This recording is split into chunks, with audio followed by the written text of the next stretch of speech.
Rabbi syrah li sadri wa yassir li amri wahlul 'uqdatam min lisani yafqahu qawli. Rabbi zidna ilma warzuqna fahma. Amin ya rabbal alamin. Sehat semua jamaah? Alhamdulillah. Kata Nabi SAW, alhamdulillah tamla'ul mizan. Kalau engkau mengucap alhamdulillah, maka penuh timbangan kebaikan-kebaikan. Insyaallah mudah-mudahan kita jadi hamba yang terus istiqomah sampai nanti kita wafatnya husnul khatimah.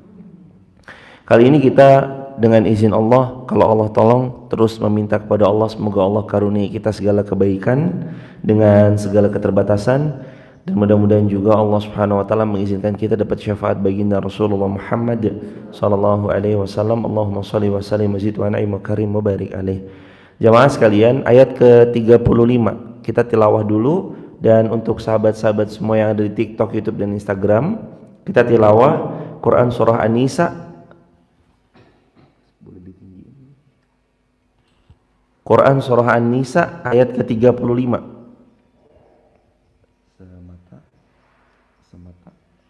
An-Nisa ayat 35. Sudah ketemu hadirin?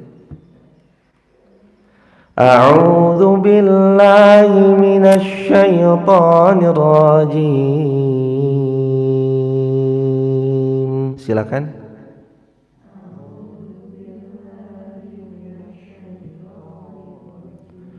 Bismillahirrahmanirrahim.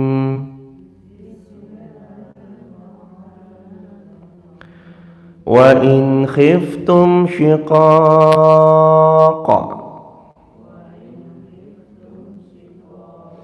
bainihima fab'atsu hakaman min ahlihi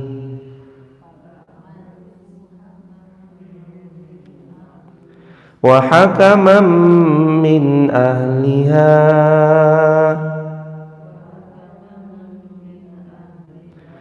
in yurida islaha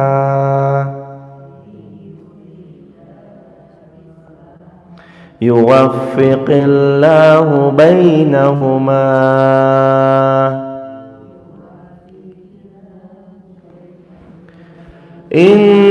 Innallaha kana 'aliman khabira.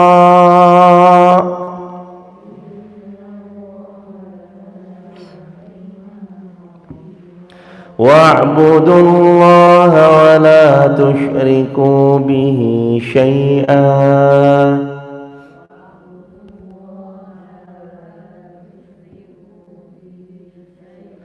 وبالوالدين إحسانا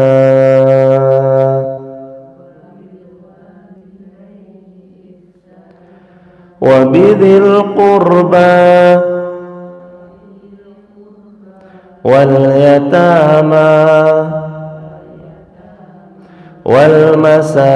والمساكين والجار ذي القربى والجار الجنب والصاحب بالجنب وابن السبيل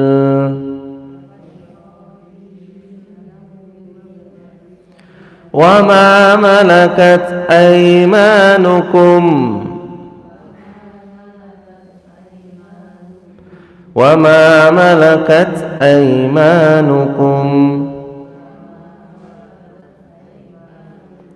Innallaha la yuhibbu man kana mukhtalan fakhura.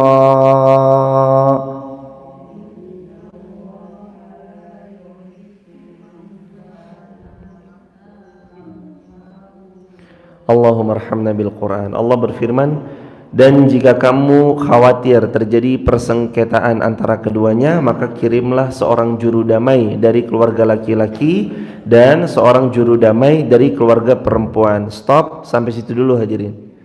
Pelajaran hikmah yang pertama yang ayat ini ajarkan kepada kita, kalau dalam suatu rumah tangga itu ada perselisihan, ada pertengkaran, ada pertikaian, ada kesalahpahaman, yang mana kesalahpahaman itu tidak bisa diatasi oleh pihak yang sedang berumah tangga itu, maka Allah memberi saran dan anjuran, bawalah juru damai. Tapi bukan cuma sekedar juru damai dari salah satu pihak, tapi Allah Subhanahu wa taala memberitahu, beri juru damai itu dari laki-laki maupun dari perempuan. Kembali lagi ke konsep awal hadirin. Rumah tangga kita itu konsep awalnya diantaranya adalah hunna libasul lakum wa antum libasul lahun. Laki-laki itu pakaian untuk istrinya, istri itu pakaian untuk suaminya. Saling menutupi aib satu sama lain, saling menjaga aib satu sama lain, itu hakikatnya hadirin. Jadi kalau ada perselisihan dalam rumah tangga masih bisa diselesaikan pihak internal, nggak perlu manggil orang dari luar, selesaikan dulu di pihak internal. Kalau ada masalah dalam rumah tangga, selesaikan dulu pihak internal. Jangan buka aib suami dulu, jangan buka aib istri dulu, selesaikan di antara mereka berdua, dan cukup mereka berdua aja. Nggak perlu cerita dulu keluar, nggak perlu cerita dulu ke orang tua, selama masih bisa diselesaikan secara internal.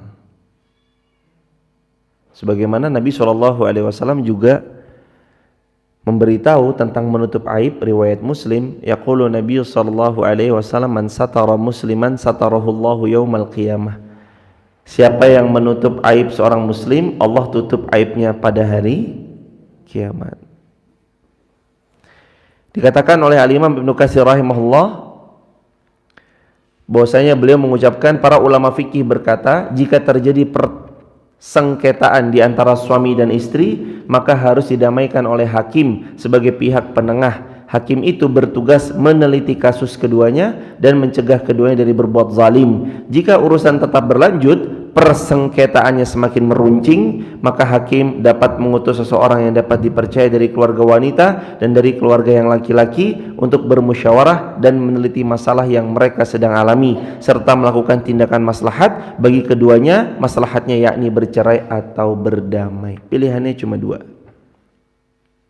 bercerai atau berdamai. Cuma itu pilihannya. Setiap kali ada persoalan dalam rumah tangga, jangan cepat-cepat memutuskan kata pisah, kecuali sholat sunnah istikharah 2 rakaat, libatkan Allah, minta yang terbaik dari Allah. Allah pasti nanti memberi yang terbaik untuk sesiapa yang dia menjalani rumah tangga tersebut. Jadi jangan terlalu terburu-buru kalau dalam masalah rumah tangga, langsung inginnya minta pisah, bercerai dan seterusnya, kecuali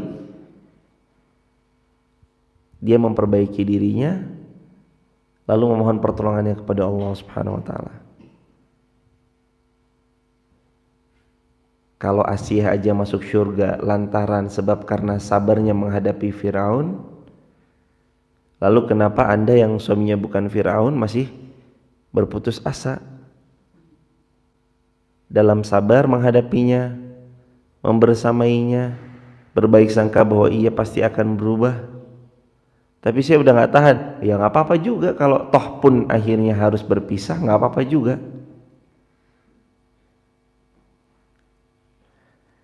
Tapi udah gak kuat, ya gak apa-apa juga, kalau toh pun akhirnya harus berpisah, gak apa-apa juga. Tapi kalau ada yang masih bisa dipertahankan, diperbaiki, pertahankan, perbaiki dari skup antara keduanya aja, suami dan istri. Kalau udah nggak bisa lagi, ambil putusan hakim, atau hakim mengutus 2 orang dari pihak laki-laki 1, pihak perempuan 1, supaya berada di tengah-tengah, tidak condong kepada siapapun. Kalau ada anak curhat sama ibunya, biasanya, walaupun ini nggak berlaku juga jemaah, tapi biasanya anak punya rumah tangga curhat sama ibunya. Misalkan si perempuan ini curhat tentang rumah tangganya kepada ibunya atau kepada ayahnya. Kecondongan orang tua mihak ke menantu atau mihak ke anaknya? Ya jelas, mihaknya mihak ke anak jemaah. Maka mau gimana pun dalam peliknya rumah tangga itu, kalau udah orang tua itu dicurhatin sama anak, biasanya orang tua tuh mihak anaknya, walaupun anaknya yang salah. Apalagi ceritanya kadang diputar balikan faktanya, padahal kejadian yang sebenarnya itu tidak seperti yang anak kita ceritakan. Tapi namanya orang tua, anaknya salah juga pasti disayang. Betul apa betul? Anaknya keliru, yang namanya orang tua, ya kamu mesti anakku nak. Orang tua tuh kan pasti bilang begitu ya sahabat. Ya jamaah, kalimatnya, nak, kamu gagal atau berhasil, kamu tetap anakku. Kamu baik atau kamu buruk, kamu tetap anakku. Kamu pernah masuk penjara atau kamu pernah dipuji-puji orang, kamu tetap anakku. Kamu pernah jatuh ke jurang yang paling nista, kena khamr, narkoba, bahkan zina, bahkan syirik, lalu kamu bertobat, yuk kamu tetap anakku. Lah kamu murtad dari agama Islam aja, kamu tetap anakku nak. Yang ibu dan bapakmu selalu mendoakanmu supaya kamu kembali kepada agama Allah. Pasti kok. Makanya dalam rumah tangga itu sebaiknya tidak cerita ke pihak luar, tidak cerita ke orang tua, kayak gitu hadirin. Mereka selesaikan dulu case by case secara internal. Case by case secara internal, diselesaikan dulu secara internal. Nggak bisa kirim, kalau bisa dua belah pihak, bapaknya ada, ibunya ada, dua belah pihak. Udah nggak bisa, maka ingat kata Imam Ibnu Katsir rahimahullah dalam halaman 507 pada jilid yang kedua dalam tafsir Ibnu Katsir, bahwasanya beliau mengatakan pilihan daripada orang yang sudah memiliki persoalan sangat merumit lagi meruncing dalam rumah tangga mereka cuma dua. Satu, bercerai, yang kedua berdamai. Itu aja pilihannya, bercerai atau berdamai. Silahkan pilih aja. Semoga Allah Subhanahu wa taala selalu memberi yang terbaik buat kita dalam setiap episode apapun yang kita lalui. Kita lanjut jemaah. Yurida islahan yuwaffiqillahu bainahuma. Yurida, tapi kalau mereka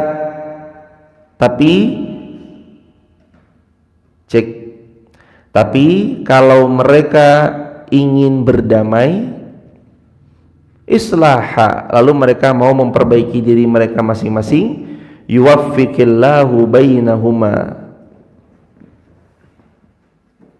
maka Allah pasti akan memberi taufik kepada suami istri itu. Apa makna taufik? Pertolongan dari Allah agar seorang hamba makin dekat sama Allah, itu namanya taufik. Wabillahi taufik wal hidayah. Yurida islaha, tapi jikalau kedua pasangan ini yurida, menginginkan oleh keduanya ini, islaha, mengadakan perbaikan, suaminya berjanji untuk nggak berbuat jahat, nggak berbuat keliru, nggak berbuat dosa, dan nggak memaksiati Allah lagi, dan istrinya memperbaiki diri mereka dengan segala kebaikan-kebaikan, islaha, dengan segala perbaikan-perbaikan yang Allah Subhanahu wa taala ridhai, yuwaffiqillah bainahuma, Allah pasti beri taufik kepada keduanya.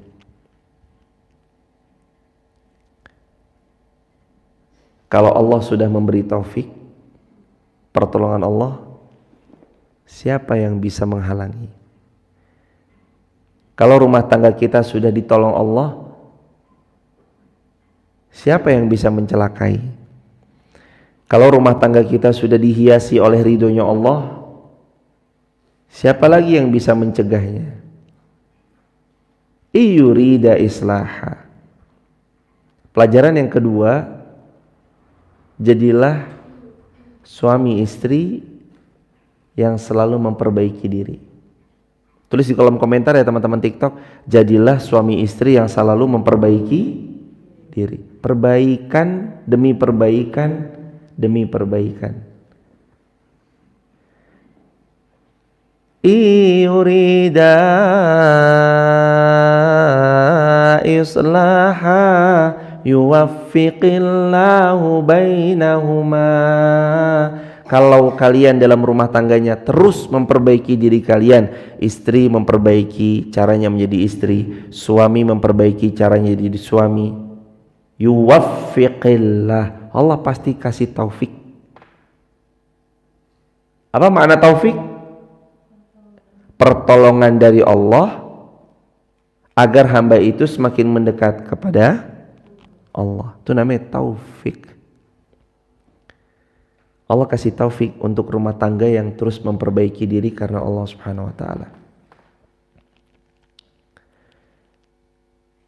Jamaah yang dirahmati Allah, termasuk Nabi SAW sering mengucapkan satu hadis Nabi riwayat Imam Bukhari, riwayat Imam Muslim, khairukum, kata Nabi, sebaik-baik Anda khairukum li ahli, adalah yang paling baik kepada keluarganya. Wa ana khairukum li ahli, dan adalah aku yang paling baik terhadap keluargaku. Maksud hadis Nabi ini, jamaah yang dirahmati Allah, baik tidaknya seseorang itu, tolak ukur yang paling utamanya adalah sikapnya kepada orang-orang terdekatnya, di antaranya keluarga, sama istrinya, sama anaknya. Sikapnya dia gimana? Keluarga inti tuh. Sebagaimana kata Nabi SAW, khairukum li ahli, sebaik-baik kamu itu yang paling baik sama keluarga. Wa ana, dan aku khairukum li ahli, yang paling baik terhadap keluargaku. Bukan lagi bicara tentang orang luar atau di kantor, di pabrik, tempat kita kerja, apalagi di masjid. Kalau di masjid orang datang taunya baik-baik aja udah. Ngaji, sholat, berzikir, bersolawat pada baginda Rasulullah Muhammad SAW, beramal salih, bersedekah, membantu orang lain, tersenyum, istiqamah, ngajak orang untuk pada kebaikan di masjid. Orang taunya baik, tapi di rumahnya yang paling tahu siapa? Istrinya. Yang paling tahu seorang laki-laki adalah istrinya, yang paling tahu tentang istrinya adalah suaminya. Kalau suaminya punya karakter sesuatu, dia yang paling tahu, dan dia yang juga bisa membukanya ke hadapan publik atau menutupnya. Istri kita misalkan gak bisa masak, misalnya, Anda mau buka ke publik itu ya pilihan Anda mau tutup aib istrinya, ya itu pilihan Anda. Suami Anda kalau tidur misalkan ngorok, Anda mau buka aibnya ya silahkan, terserah Anda, tutup ya silahkan, terserah Anda. Tapi kata Nabi, siapa yang menutup aibnya muslim, Allah tutup aibnya pada hari kiamat. Tutup aib pasangan kita. Nomor 2 apa tadi poinnya? Jadilah suami istri yang terus memperbaiki diri. Ditulis teman-teman, nomor 2 dari ayat Al-Quran, surah An-Nisa ayat ke-35, jadilah pasangan suami istri yang terus memperbaiki diri. Poin satunya apa tadi? Kalau terjadi perselisihan, kirim pendamai dari kedua belah pihak. Laki-laki satu, perempuan satu. Jangan salah satunya, nanti condong. Atau orang luar sekalian, gak kenal. Orang luar nggak kenal, tapi yang benar-benar adil, i'dilu, berbuat adilah, huwa aqrabu littaqwa, itu lebih baik, lebih dekat kepada ketakwaan. Poin yang ketiga, innallaha kana aliman khabira, sesungguhnya Allah itu maha mengetahui, khabira, dan maha teliti. Dijelaskan berkali-kali para ulama, Allah tahu yang ada dalam hati, Allah tahu yang sedang direncanakan, Allah tahu yang sedang diimpikan, Allah tahu yang sedang digundahkan, yang sedang digelisahkan. Allah tahu semua hal yang berkaitan tentang diri kita. Allah tahu, Allah tahu, Allah tahu. Zahiran wa batinan, Allah tahu. Khabira, makna dari teliti, Allah itu selalu teliti dalam memberi sesuatu yang dibutuhkan oleh pada hamba-hambanya. Jadi kalau hambanya diberi sesuatu oleh Allah, itu pasti belum semata yang diinginkan saja, walaupun banyak yang diinginkan diberi, tapi biasanya Allah saking telitinya apa yang kita butuhkan, saking maha telitinya Allah tentang apa yang kita butuhkan, pasti Allah berikan yang dibutuhkan. Allah tahu kita ingin lari 100 km, tujuan kita jauh. Allah memberi apa yang kita butuhkan, kesehatan. Allah beri yang kita butuhkan, waktu untuk mencapai target 100 km itu. Yang dimulai perjalanannya mulai hari ini dan dirasa mungkin nanti setelah 1 bulan kemudian, setelah 30 hari berjalan. Atau kalau dengan kendaraan lebih cepat. Teliti Allah dan Allah kasih apa yang dibutuhkan, belum semata apa yang diinginkan. Lanjut ayat ke-36. Wa'budullaha wa la tusyriku bihi syai'a wa bil walidaini ihsana.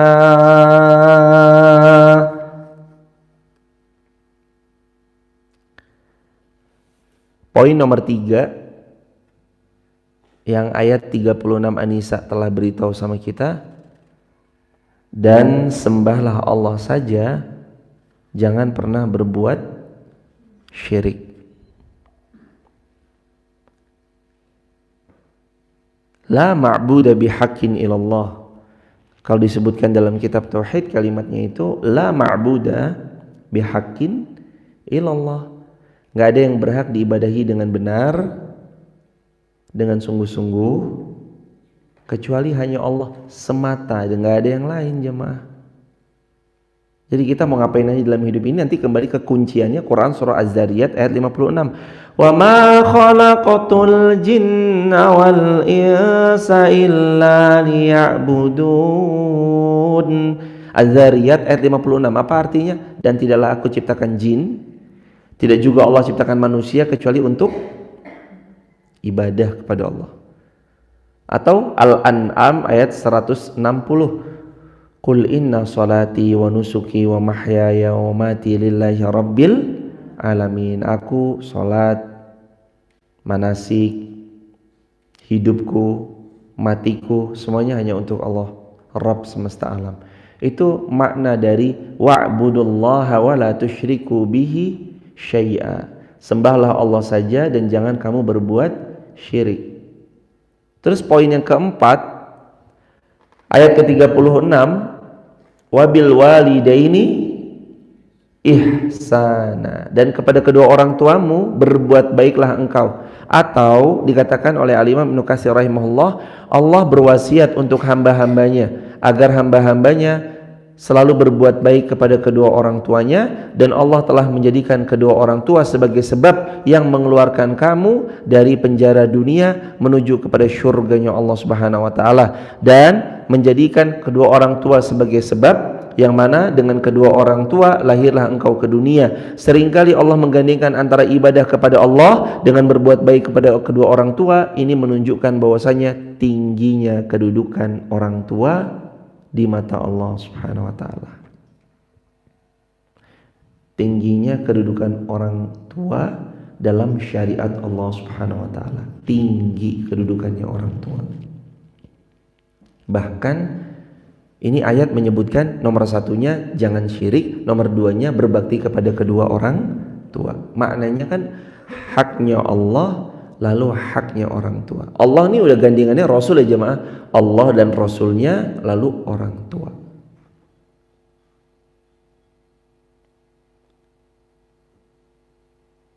Nabi juga pernah ditanya, ya Rasulullah,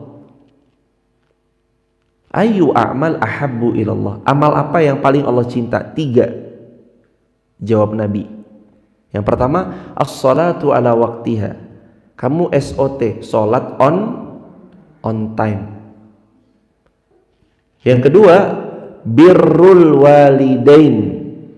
SOT apa? SOT itu ini Mbah, salat on time, salat tepat waktu, on time, pada waktunya. SOT. Tulis di kolom komentar teman-teman. Ini amal yang paling Allah cinta. 1. SOT, salat on time. 2. Birrul walidain. Sabda Nabi, berbaktinya kamu kepada kedua orang tuamu. Ketiga, wal jihadu fi sabilillah, engkau berjihad di jalan Allah. Ini 3 amal membuat cintanya Allah terus datang kepada seorang hamba, kalau hamba ini mengamalkan 3 hal tadi. Itu penguat ayat ini. Wa'budullaha wa la tusyriku bihi syai'a, beribadahlah kepada Allah saja, jangan syirik. Wa bil walidaini ihsana, dan kepada kedua orang tuamu berbuat baiklah engkau. Cakupan berbuat baik kepada orang tua itu 3. Mengabdi, mendoakan, satunya lagi melanjutkan amal salih. Diulangi, dimensi baktinya sama orang tua itu 3M. Mengabdi sama orang tua, mendoakan orang tua, melanjutkan amal salihnya orang tua. Membantu orang tua masuk mana? Mengabdi. Lah kalau kita membersamai merawat orang tua masuk mana? Mengabdi. Makanya 3M dimensi kita bakti sama orang tua. Mengabdi, mendoakan, melanjutkan. Rincikan satu-satu. Mengabdi itu meliputi semuanya, yang membantunya, membersamainya, merawatnya. Jadi pelayan untuk beliau, nganterin beliau. Kalau beliau mau ke pasar, kita yang nganterin. Beliau matanya sudah agak awas, kita yang nyupirin. Beliau minta tolong belikan, kita yang belikan. Mas Fahri tolong beliin. Iya mak.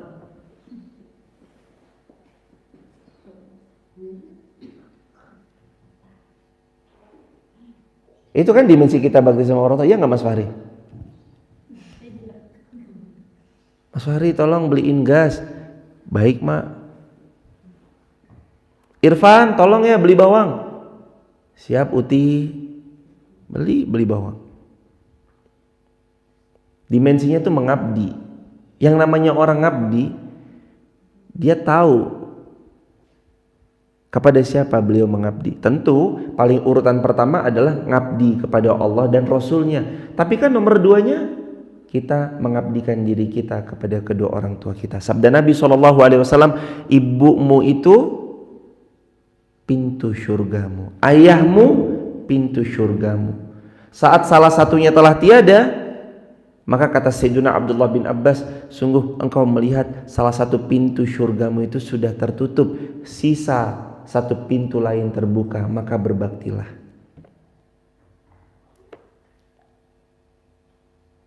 Orang tua luar biasa jasanya jamaah. Mari kita terus bisa mengabdi kepada beliau, mendoakan kepada beliau. Semoga Allah Subhanahu wa taala memberikan hidayah, taufik, kebaikan-kebaikan, rahmat, agar orang tua kita semuanya dalam keadaan muslim, wafat dalam keadaan muslim, tawaffana ma'al abrar, dan wafat dalam kebersamaan dengan orang-orang yang abrar, yang baik insyaallah. Yang kedua, yang pertama mengabdi, yang kedua mendoakan. Doa yang Rasul ajarkan riwayat Tirmidzi, Nabi langsung yang mengajari kita untuk terus sering-sering berdoa kepada Allah, Rabbi firli wali walidayya warhamhuma kama rabbayani shaghira. Banyak-banyak berdoa. Rabbi firli, ya Allah ampunilah aku, wali walidayya, dan orang tuaku ya Allah, warhamhuma, dan sayangi kedua orang tuaku ya Allah, kama sebagaimana rabbayani shaghira, telah menyayangiku mereka semua di waktu aku kecil. Minimal doanya itu. Lebih daripada itu boleh nggak? Boleh. Ya Allah berikan kemudahan, ya Allah karuniai usia yang penuh dengan keberkahan di masa senjanya orang tua hamba. Ya Allah berikan rezeki yang berlimpah, yang penuh barokah. Ya Allah berikan circle yang baik untuk kedua orang tua hamba. Ya Allah istiqomahkan kedua orang tua hamba. Ya Allah tolonglah hambamu ini agar memiliki kesempatan terus khidmat bakti mengabdi pada kedua orang tua. Berdoa sebanyak-banyaknya, silakan berdoa. Doakan kedua orang tua. Yang ketiga, apa yang dilanjutkan? Melanjutkan maksudnya apa yang dilanjutkan? Saat orang tua kita telah tiada, amal soleh mereka kita yang melanjutkan. Sabda Nabi Muhammad SAW, riwayat Muslim, man sanna fil Islam sunnatan hasanah kana lahu ajr wa ajru man amila biha min ghairi ayan qusa min ujurihim syai'. Kalau ada orang sanna fil Islam sunnatan hasanah, dia memulai dalam Islam satu teladan kebaikan. Maksudnya orang tua kita sudah ngajarin ilmu, berarti kan meneladani kebaikan. Memfasilitasi ilmu dengan kita disekolahkan di pondok-pondok pesantren, berarti kan orang tua kita telah memberi teladan kebaikan. Orang tua kita ngajarin ini, ngajarin itu, ngajarin nyetir mobil, ngajarin masak, ngajarin jahit, berarti orang tua kita sudah membuka jalan-jalan kebaikan. Man sanna fil Islam sunnatan hasanah kana lahu ajr, orang tua kita dengan itu semua lahu ajr, dapat pahala. Wa ajru man amila biha, tapi orang tua kita akan terus-terusan ditransfer pahala selama anaknya melanjutkan. Wa ajru man amila biha, anaknya melanjutkan amal salihnya. Orang tuanya dulu ini ya, orang tuanya diajarin jahit, sekarang anaknya bisa jahitnya, ilmu jahitnya diajarkan lagi sama yang lain. Orang tuanya ngajarin nyetir mobil, ilmu setir mobilnya diajarkan lagi sama yang lain. Wa ajru man amila biha, dia dapat pahala juga dari orang-orang yang melanjutkan amal salihnya. Min ghairi ayan qusa min ujurihim syai', tanpa dikurangi sedikit pun pahala orang yang melakukan perbuatan tersebut, sedikit pun gak akan dikurangi.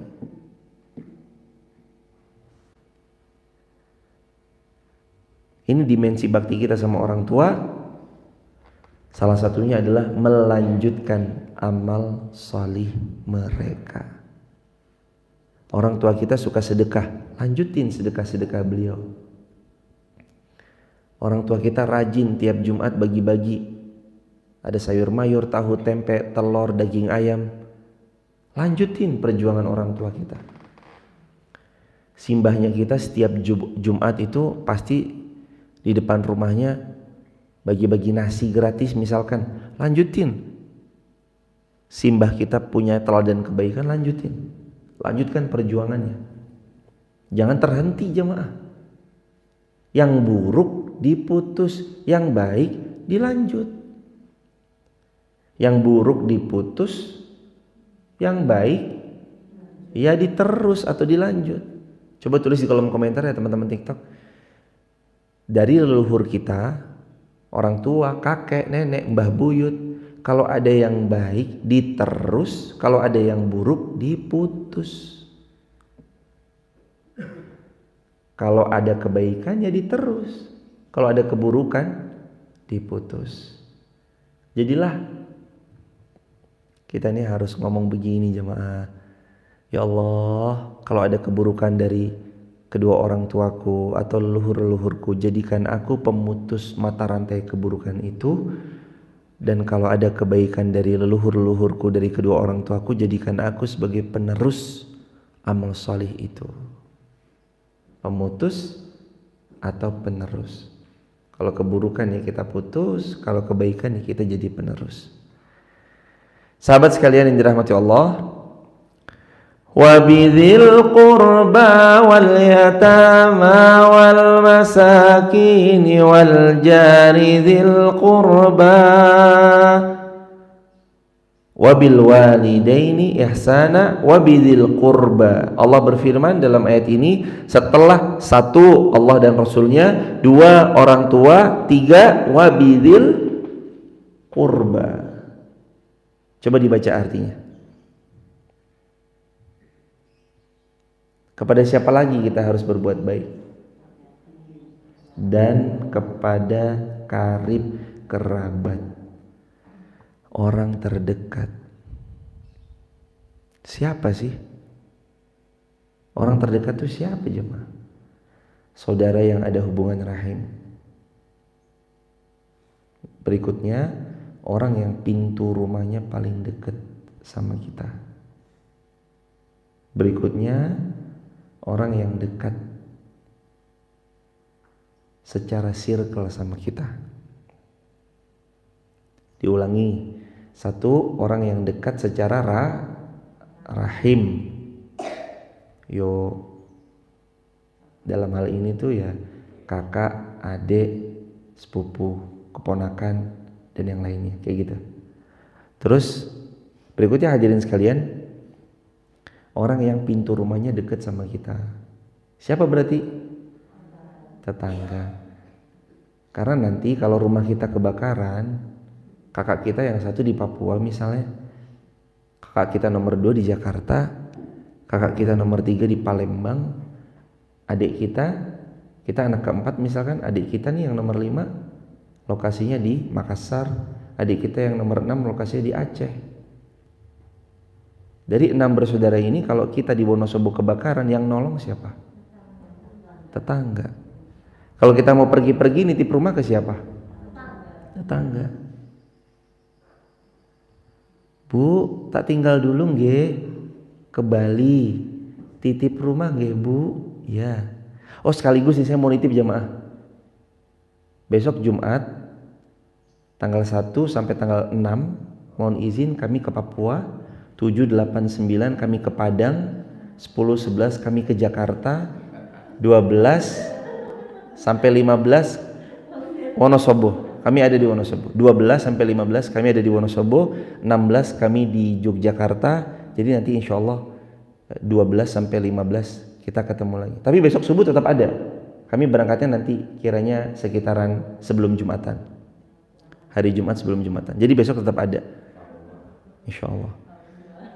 Ke Timika Papua ada kajian di Freeport, nanti tolong nitip ya jamaah. Nah kayak gini, titip nih jamaah, titip kalau bisa nanti dibersamai misalkan, itu kan contoh lah, karena saya nggak mungkin tuh jamaah, adik saya di Jakarta, kami cuma 2 bersaudara, saya di Wonosobo, adik saya di Jakarta, Irsyad namanya, Om Irsyad, tolong dong ini titipin rumah. Nggak mungkin, nitip rumah sama tetangga terdekat. Makanya kok ayat ini pas banget itu loh jemaah, wabidil qurba. Allah dan Rasulnya udah, orang tua udah, berikutnya bidil qurba, orang yang dekat. Qurba itu serumpun sama kata qaribun, dekat. Qarib, dekat. Jangan lihat orang jauh dulu, lihat orang dekat. Ayo jemaah yuk, sebelum nanti kita bagi-bagi kepada yang luar, bagi-bagi sama yang dekat dulu yuk. Ada sesuatu, bagi-bagi sama yang dekat dulu. Udah tadi secara keluarga, nasab, dekat secara nasab, terus berikutnya dekat secara pintu rumah, tetangga. Terus yang nomor 3, dekat secara hati. Ini biasanya tertaut sebab karena iman. Siapa mereka? Teman-teman kita, sahabat-sahabat kita, kawan-kawan kita. Teman ngaji begini nih, yang hatinya tertaut karena Allah, dekat secara hati. Itu dibersamai dalam kebaikan. Nomor 4, wabidil qurba wal yatama. Nomor 4, jangan lupa kalian juga harus memperhatikan anak-anak yatim. Siapa anak yatim? Ayo jemaah.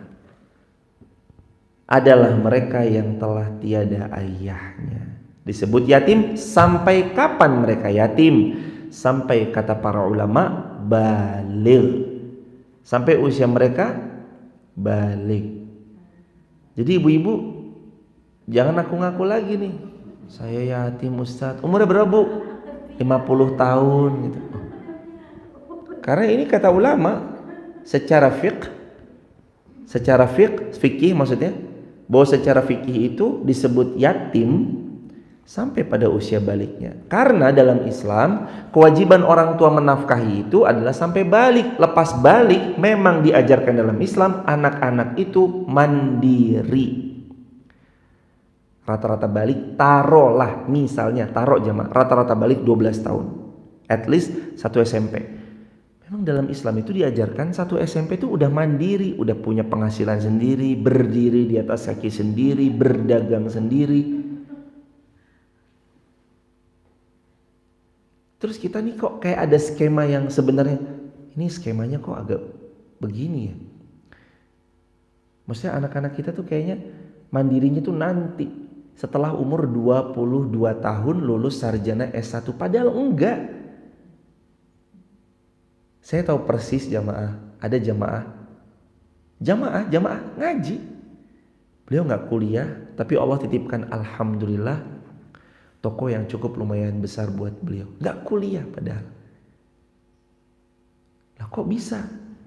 Ternyata waktu lulus SD, saat yang lain itu masuk SMP, beliau sudah sibuk bergelut dengan kerasnya dunia, nebeng pamannya, kerja di pamannya, ikut ngelas. Jadi yang lain SMP, beliau udah ikut ngelas. Waktu SMA udah mahir, udah buka ini, buka itu, buka ini, buka itu. Waktu yang lain kuliah dengan sibuk tugas-tugas kuliahnya, dia udah sibuk berdagang, mencari rezeki yang halal untuk dirinya. Maka sebenarnya ada apa sih? Ada apa sih di pendidikan kita? Kalau kita mau renungi sejenak, kita banyak belajar, tapi ujung-ujungnya yang dipakai itu cuma 15% dari 100% yang kita pelajari. Ibu dulu pernah belajar tentang ayo hafalkan nama-nama ibu kota negara, pernah? Dipakai sekarang. Ayo hafalkan apa segala macam. Iya, mungkin mohon maaf jemaah, bukan merendahkan satu ilmu, tidak sama sekali. Maksud saya adalah ilmu itu mungkin kepake untuk sebagian yang memang bergelut di bidangnya. Tapi secara umum hampir ilmu itu tidak digunakan. Yang kita gunakan adalah waktu kita TPA, TPQ kecil-kecil disuruh dilanggar. Waktu itu belum ada lampu, kita pakai obor. Lalu kita nyalakan yuk rame-rame, bawa tas, bawa iqra, bawa kitab, lalu kemudian ngaji sama kiai. Lalu kiai ini mengajarkan alif, ba, ta. Itu yang kepakai sampai sekarang. Baca Quran, kita masih pakai ilmu dari kiai kita, guru-guru kita. Deres hadis sama. Bisa wudu, ajaran beliau. Fatihah orang tua kita juga lewat beliau juga.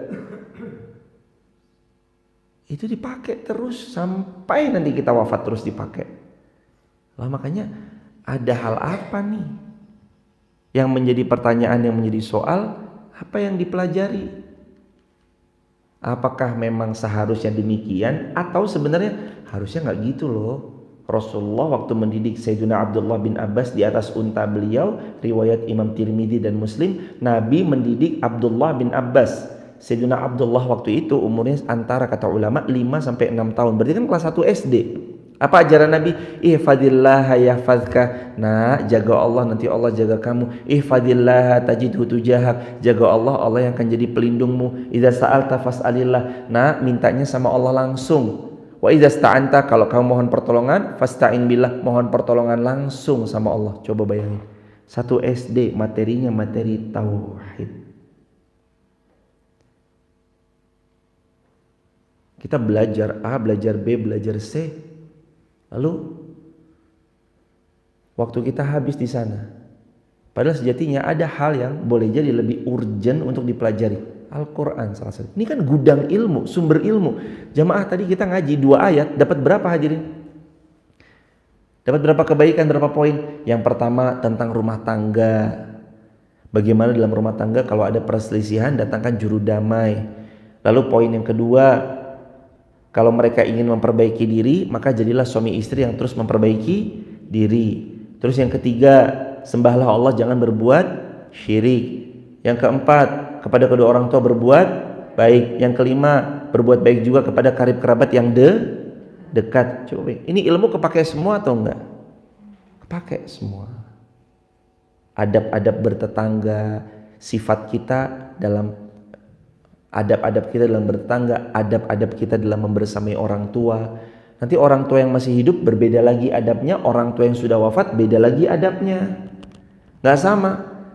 Bakti sama orang tua yang sudah wafat gimana caranya? 7. 1. Badalkan haji untuk beliau. 2. Badalkan umrah untuk beliau.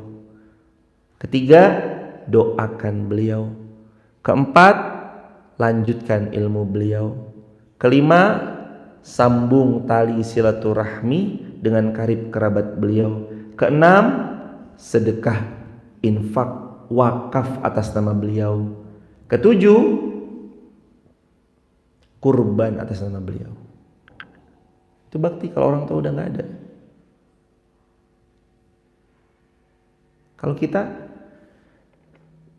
mempelajari apa yang jadi esensi yang semestinya harus kita pelajari, maka insya Allah akan lebih mudah biidznillah jamaah.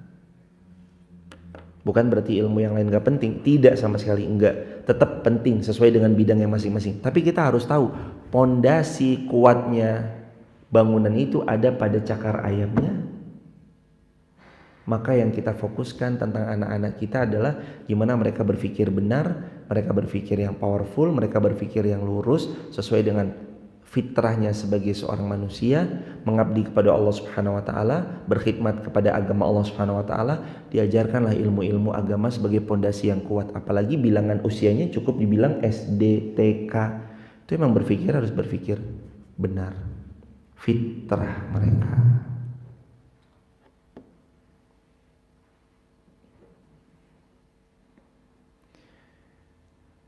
Fitrah.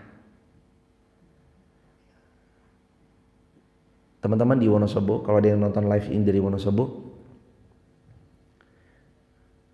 mungkin ini salah satu ikhtiar kita bersama juga. Tentu semua ikhtiar kita dikembalikan kepada Allah Subhanahu wa taala. Tapi ketika melihat kalau ada 1 pekan anak kita diajarkan ilmu agama itu cuma 1 jam pelajaran atau 2 jam pelajaran, artinya berarti 95% ilmu umum yang mereka terima dan 5% ilmu agama yang mereka terima.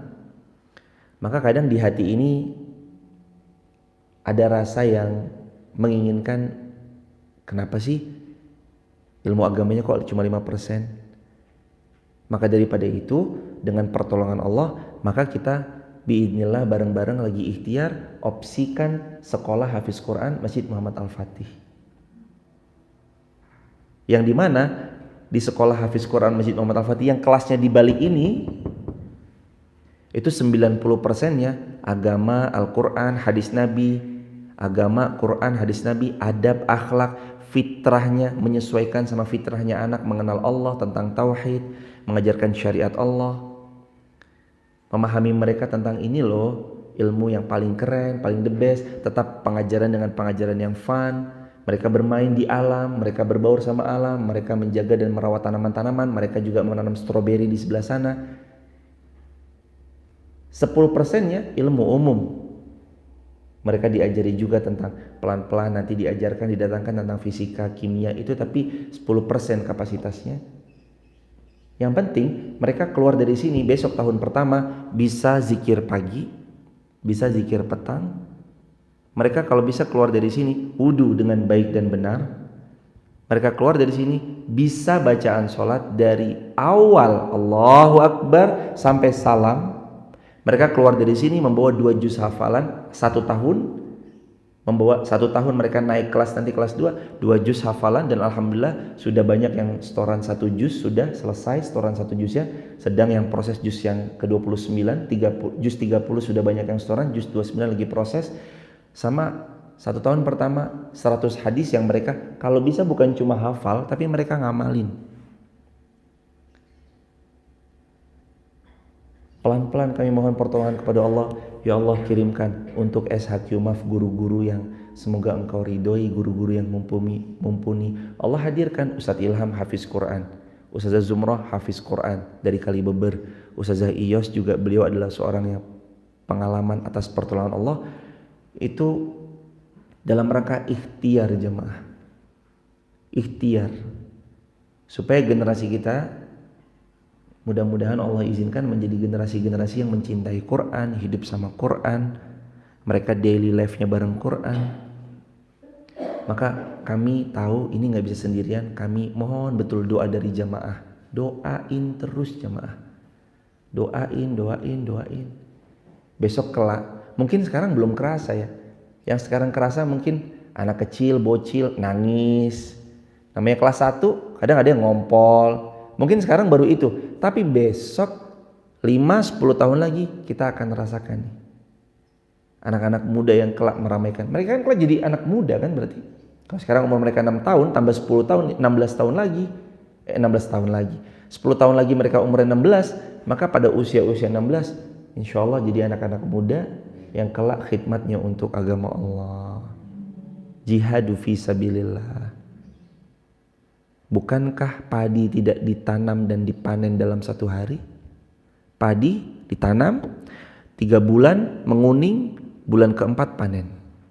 Proses. Makanya nggak ada sesuatu tanpa proses, nggak ada. Semuanya butuh proses. Wal yatama. Maka anak yatim itu kembali batasannya adalah sampai balik. Karena memang dalam Islam kewajiban orang tua menafkahi itu sampai balik. Lepas balik udah nggak wajib, tapi kalau mau ngasih pahala buat orang tuanya. Anak harus mandiri. Keren ya, zaman dulu Nabi SAW umur 7 tahun aja udah jadi karyawannya orang. Nabi belum langsung jadi bos, jadi karyawannya dulu. Beliau merasakan menggembala kambingnya orang. Umur 12 tahun ekspor impor. Mekah Yaman, Mekah Syam. Syam itu 4 negara sekarang, Palestina, Jordania, Suriah, Libanon. 4 negara. Ekspor impor 12 tahun, kelas berapa? 6 SD. Kita 6 SD lagi ngapain? Main karet, main kelereng. Maka itulah jemaah. Ada percepatan. Mateng lebih cepat. Dan biasanya faktor yang membuat orang matang lebih cepat itu saya hampir-hampir temui orang yang kelahiran 2002, 2004 adem banget, lebih dewasa banget dalam bersikap bertindak. Setelah kami teliti, beliau latar belakangnya itu biasanya hafizul dan hamilul Quran. Hafiz itu penjaga, hamil itu adalah orang yang mengamalkan isi Al-Quran. Itu biasanya gitu, bukan cuma penghafal doang. Jadi bukan cuma penghafal tapi hamil Quran. Yang Quran itu dibawa dalam lifestyle-nya.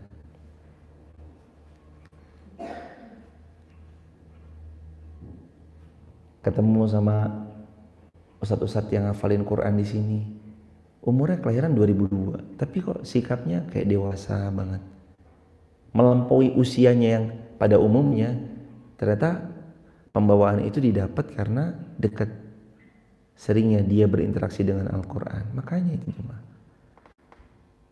Al-Quran membimbing seseorang.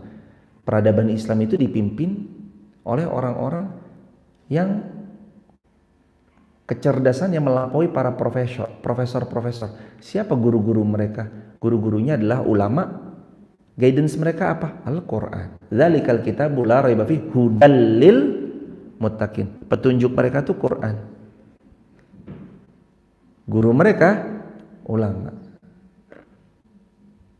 Sayyidina Abu Bakar As-Siddiq nggak punya gelar S1, S2, S3, tapi kecerdasannya melewati para profesor-profesor karena bimbingannya adalah bimbingan dari Al-Quran, mentornya adalah Rasulullah Muhammad sallallahu alaihi wasallam.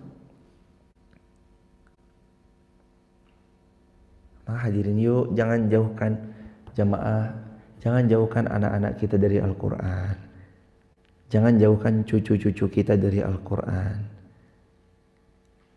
jangan juga batasi pergaulan mereka dari ulama-ulama itu, jangan. Kalau bisa biarkan mereka khidmat ngabdi sama ulama, biarin mereka suruh ngabdi di masjid, biarin mereka suruh hidup di masjid, hatinya digantungin di masjid. Itu sana ikut. Anak kecil pun nggak apa-apa, suruh ikut aja. Udah nak kamu ke masjid sana. Jangan bilang, kamu masih SD. Jangan, nggak apa-apa, SD ikut. Kegiatan apa? Ikut mas-masnya sana, ikut mas-masnya. Udah ikut mas-masnya, suruh ikut jemaah. Biarin hatinya hidup di masjid. Mereka di sini mau ngapain sih jemaah? Apa yang mungkin mereka di masjid lalu mereka bermaksiat sama Allah? Nggak mungkin, orang tahu jemaah. Separah-parahnya orang kalau masuk masjid itu pasti tahu di sini nggak boleh berbuat maksiat. Mabok tuh di luar tuh. Sini ayo ikut. Kemana? Ke masjid. Masjid.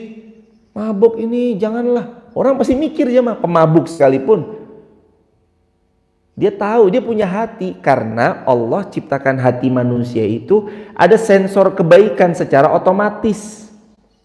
Pokoknya udah masuk masjid, udah tahu aja.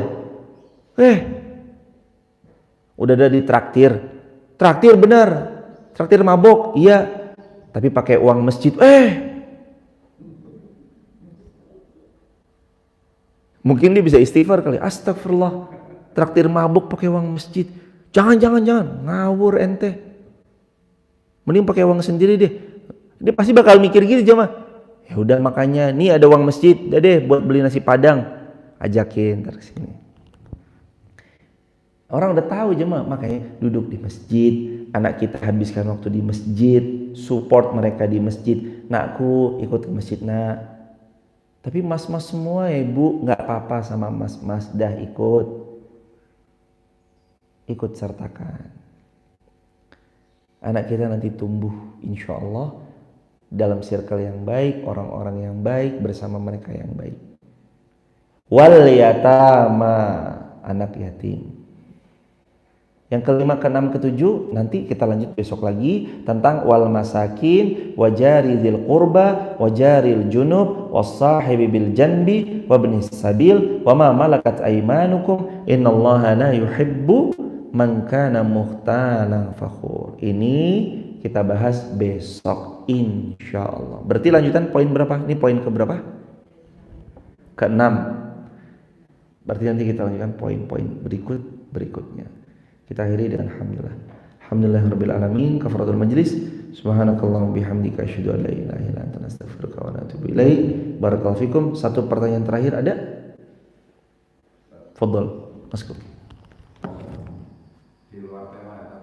Ahlan, masuk. Semoga setelah seluruh kaum muslimin juga masyaallah. Amin ya rabbal alamin. Sebenarnya pertanyaannya hanya terkait dengan keutamaan sholat. Jadi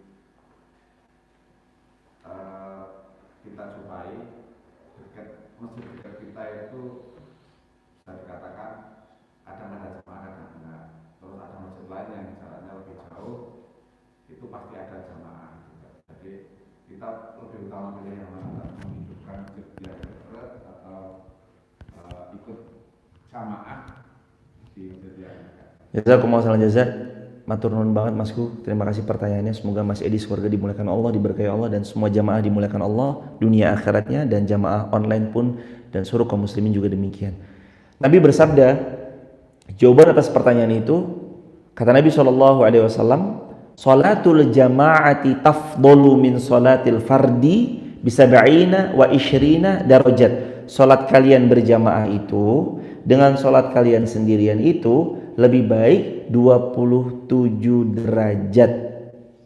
Lebih baik jamaah 27 derajat. Jadi kalau jamaah bilang, hadirin, tuh di sana tuh ada jamaahnya, di sini sendirian. Itu kayak ibaratnya jamaah itu, tuh coba sana jalan 2 kilo tok, tapi dapat pahala 20, tapi dapat uang 27 juta. Kalau kamu di sini nggak 2 kilo, tapi kamu di sini dapat uang 1 juta. Pilih mana jemaah? Yuk, pilih jalan dikit 2 kilometer tapi 27 juta. Ini untuk yang laki-laki ya. Tapi untuk perempuan, sebaik-baik sholat perempuan ya di rumah, lebih baik lagi dalam kamarnya, lebih baik lagi dalam mihrabnya. Tapi jangan, kata Nabi, jangan dilarang kalau perempuan mau berangkat ke masjid. Mungkin di masjid ada faidah yang tidak didapatkan di rumah. Contoh misalkan majelis ilmu, silaturahmi, dan yang lainnya. Mendidik anak, itu kan nggak didapat di rumah. Mendidik anak, karena membawa anaknya ke masjid misalkan, itu kan nggak didapat di rumah, didapat di masjid. Itu juga diperkenankan. Nah, kembali dalam pertanyaan tadi, dekat rumah nggak ada jamaah, jauh ada jamaah.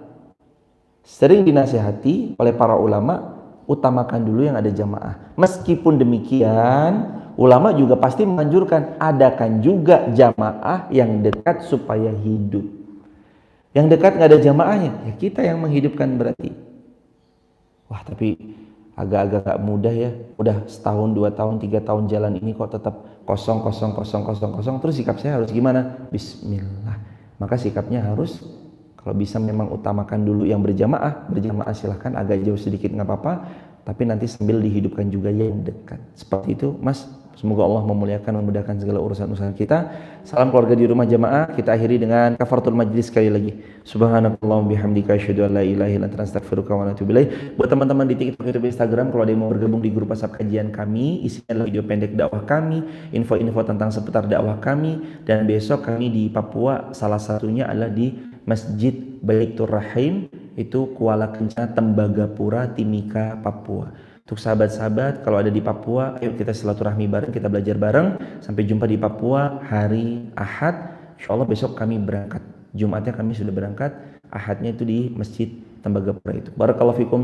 Salam keluarga di rumah. Tap link di bio untuk membersamai dalam kebaikan. Assalamualaikum warahmatullahi wabarakatuh.